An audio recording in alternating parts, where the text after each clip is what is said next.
மனிதர்கள் சரியாக வாழ்வதற்கு அவன் தன் நோக்கத்தை அறிந்தவனாக காணப்பட வேண்டும்.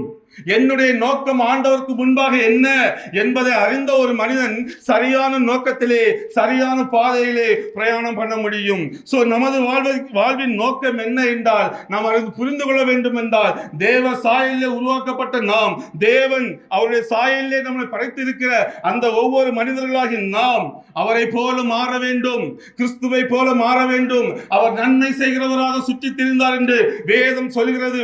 அவருடைய ஊழிய காலங்களிலே நாமும் நன்மை செய்கிறவர்களாக, நற்கிரியை செய்கிறவர்களாக தேவ சாயலுக்கு நீங்களும் நானும் ஒவ்வொரு நாளும் மாற வேண்டும்.